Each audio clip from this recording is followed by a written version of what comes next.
our 64th country, Lebanon.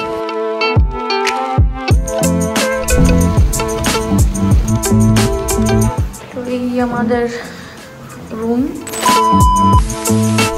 তো এই আমরা এখন পৌঁছেছি হলো এথেন্সে। তো আমাদের হেলসিঙ্কি থেকে ফ্লাইট ছিল এথেন্স, তারপর এথেন্স থেকে আমরা যাব এখন বেরুট। তো আমাদের পুরো এক্সিট করে নিতে হলো এখানে, কারণ ট্রান্সফারটা ভেতর থেকে নয়। তো এখন আমরা খুঁজছি যে কোন গেটে যেতে হবে। তো এই আমাদের এতে ডিপার্চার, তো এখন ওদিকে যাচ্ছি। আর মানে যথেষ্ট টাইম রয়েছে, কারণ 4-5 ঘন্টা এখন লেওভার আছে, তো এনাফ টাইম আছে হাতে। তো এই আমরা জাস্ট সিকিউরিটি অ্যান্ড ইমিগ্রেশন করে বেরোলাম। আর এইদিকে দেখো সান্টা ক্লজ এখন প্রথম একটা ফ্লাইটে যাচ্ছে। এই সান্টা ক্লজ রয়েছে, সবাই ছবি তুলছে। তো আমরা এখন এখানে একটু ডিনার করছি। এমনি ফ্লাইটে আমাদের খেতে দিয়েছিল, বাট এই ফ্লাইটে আর দেবে কিনা শিওর না, তাই জন্য একটু খেয়ে নিচ্ছি। ফ্লাইটে আমাদের খেতে দিয়েছিল আলু ভাতে উইথ মাংস অ্যান্ড একটা পাস্তা, যেটাতে না নুন ছিল না, শুধু একটা সেদ্ধ করে দিয়ে দিয়েছে একটা পাস্তা আর একটা। তবে আলু ভাতাটা ভালো খেতে ছিল, মানে যেটা স্ম্যাশড পটাটো এরা বলে থাকে আর কি।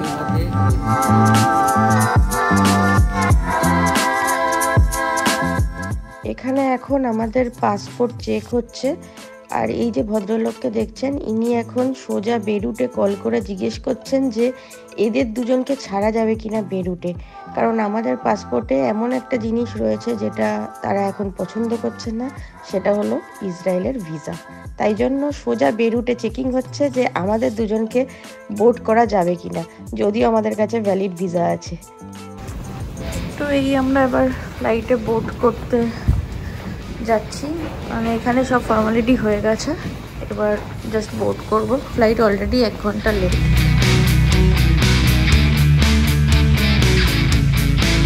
তো এটা কি এয়ারলাইন্সটা? Middle east. হ্যাঁ, তো খুবই ভালো। দেখো MEA, তো এরকম স্ক্রিন টিন আছে সামনে, বেশ ভালো লেগ স্পেস, তাও মাত্র 1.5 ঘন্টার ফ্লাইটের জন্য, তো বেশ ভালো। যথারীতি আমাদের তো জানলার ধার পড়েনি, এই মাঝের সিটটা, সাইডের সিটটা। তো এই আমরা পৌঁছলাম এখন বেরুট। তো জাস্ট বেরোলাম ফ্লাইট থেকে। তো এখন বাজছে 3:30 রাত্রির, মানে রাত্রির বা সকাল যাই বলো আর কি। তো এবার আমরা ইমিগ্রেশন করব। লাগেজ আমাদের নেই, যে আমাদের কেবিন লাগেজ ছিল, তাই নিয়ে আমরা এসেছি। তো দেখা যাক ইমিগ্রেশনে কি হয়, তারপর বেরিয়ে জানাচ্ছি। তো হয়ে গেছে ইমিগ্রেশন। এই ইমিগ্রেশনে কিছুই মানে জিজ্ঞেস করেনি, জাস্ট জিজ্ঞেস করলো যে তোমরা কোথা থেকে আসছো আর কোথায় থাকবে। So finally welcome to our 64th country, Lebanon. তো আমরা খুবই এক্সাইটেড, বাট এখন ভীষণ টায়ার্ড। তো আমাদের এখন নেওয়ার আছে রেন্টাল কার। এবার 3:30 পৌনে 4টে বাজে, মানে সকাল 4:45 সময়। এই বা খোলা রাখবে, আই রিয়েলি ডাউট, বাট একবার দেখে যাব। নাহলে এখানে ট্যাক্সি করে ডিরেক্ট হোটেল যাব, ঘুমাবো, তারপর সকালে দেখা যাবে। অনেক প্ল্যান আছে, তো তোমাদের সবাইকে ঘুরিয়ে দেখাবো, তো দেখতে থাকো। একজন তো মনে হচ্ছে, ও দুজন আছে,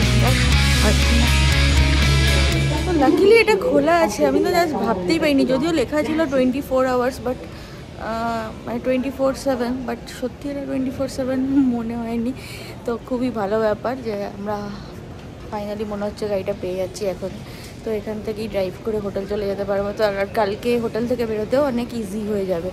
আর সিম কার্ড প্যাকেট আমরা কালকেই নেবো, তো ওটা তোমাদের কালকেই দেখাবো। বাইরে এরকম ফ্লাডিং কন্ডিশন, মানে জল জমে গেছে পুরো এয়ারপোর্টে। কতটা দেখতে পাচ্ছ এই না, মানে গাড়িতে উঠলে দেখতে পাবে। তো আমরা এই জাস্ট গাড়ির হয়েও গেল, এবং খুব ফাস্ট ছিল, আমি ভাবিনি এতটা ফাস্ট হবে। তো একজন আমাদের এর সাথে এরকম যাচ্ছে, গিয়ে আমাদের গাড়িটা দেখিয়ে দেবে।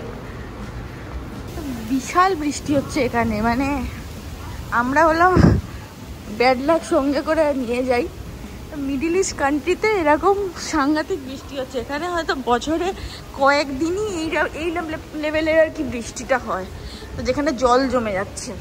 তো আজকেই সেই দিন। তো যাই হোক, আমাদের কাছে আরও 2 দিন আছে, তো দেখা যাক, তার মধ্যে আশা করি একদিনটা একটু বেটার পাবো, তাই ফোরকাস্টে আছে।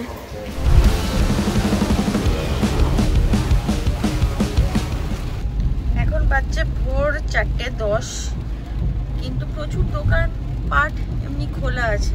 তো এই যে যেমন এই দোকানটা খোলা এখন এই রাত্রির বেলা, রাত্রি বলবো বা ভোর বলবো, যাই বলি আর কি। তো খুবই অ্যাবসার্ড ব্যাপারটা, অনেকটা আমার লাগছে কায়রোর মতো। কায়রোতেও আমরা দেখেছিলাম যে রাত্রি 2-3টে অবধি সব দোকানপত্র খোলা থাকতো, তো অনেকটা ওরকমই লাগছে। তবে ফার্স্ট ইমপ্রেশনে বলবো একটা খুব অদ্ভুত জিনিস দেখলাম, এখানে রাস্তায় কোনো স্ট্রিট লাইট নেই। মানে আমরা যতটা এসছি পুরো অন্ধকার অন্ধকার। ইলেকট্রিকের প্রবলেম আছে না, সেই জন্য। হ্যাঁ, মানে এই মুহূর্তে স্ট্রিট লাইট নেই। এখন 4টে বাজে, বোধহয় 3টে থেকে 5টা এরকম কিছু সময় লোডশেডিং চলে। তো আমরা শুনেছিলাম এখানে পাওয়ার কাট থাকে, বিশ্বাস করতে সত্যি কষ্ট হচ্ছিল এই আমলেও পাওয়ার কাট এরকম কান্ট্রিতে আছে। বাট এখন দেখছি ব্যাপারটা সত্যি, কিন্তু কিছু কিছু লাইট তো জ্বলছে, তো একটু ইন্টারেস্টিং, আস্তে আস্তে জানতে পারবো। বাট রাস্তায় এই মুহূর্তে কোনো স্ট্রিট লাইট জ্বলছে না, যেটা খুবই অদ্ভুত। তোমরা দেখতে পাচ্ছ এখানে কি লেভেলে ফ্লাড হয়েছে, মানে এখানে সুয়েজ সিস্টেমটা বোধহয় অতটা এফেক্টিভ নয়, সেই জন্য এত তাড়াতাড়ি জল জমে যায়। মানে পুরো, এবং জলের যারা তোড় ছিল, মানে আমাদের হোটেলটা একটা রাস্তা দিয়ে গেলে আর কি খুব কাছে চলে যেত, কিন্তু সেখানে আমরা যেতেই পারিনি, আমাদের ঘুরে গিয়ে একটা অন্য রাস্তায় যেতে হয়েছে, কিন্তু সেখানেও জলের এরকম অবস্থা। সো এই জাস্ট আমরা হোটেলে ঢুকছি, তো খুবই সাংঘাতিক অবস্থা, এখন সব পুরো ভেসে যাচ্ছে এমন অবস্থা বেরুটের। তো বেরুট আমাদের বন্যা দিয়ে ওয়েলকাম করেছে। তো এই আমাদের রুম, আর এটা একটা ছোট অ্যাপার্টমেন্টের মতো। এখানে বসার জায়গা ছিল, এই ওয়াশরুম, আর এই রুম। আমি মহুলিমা, আমি কৌস্তু। আমরা ঘুরে দেখতে চাই বিশ্বের সব দেশ, আর সেই অভিজ্ঞতাই আমরা তুলে ধরি এই চ্যানেলে। এখন আমরা ঘুরছি ভূমধ্যসাগরের ধারের একটি মিডল ইস্ট কান্ট্রি, লেবাননে। আমাদের এই ট্রাভেল সিরিজটা তোমাদের ভালো লেগে থাকলে অবশ্যই লাইক করো, আর কমেন্টে কিছু জানতে চাইলে দ্বিধা করো না, অবশ্যই জিজ্ঞেস করো। আর চ্যানেলে নতুন হলে অবশ্যই সাবস্ক্রাইব করো, আর বেল আইকনটা টিপতে কিন্তু ভুলো না, কেননা আমাদের এই সিরিজটা কিন্তু চলতেই থাকবে। এটা হচ্ছে বেসিক্যালি বালবেক টেম্পল। এটা বানানো হয়েছে বাচুজের অনারে। বাচুজ হচ্ছে অ্যাকচুয়ালি একজন ডেমিগড, মানে জুপিটারের ছেলে হচ্ছে বাচুজ, তার অনারে এই টেম্পলটা বানানো। তো এখানে দারুণ সুন্দর একটা রামধনু দেখা যাচ্ছে, আর এইদিকে দেখো পুরো স্নো ক্যাপড মাউন্টেন পিক।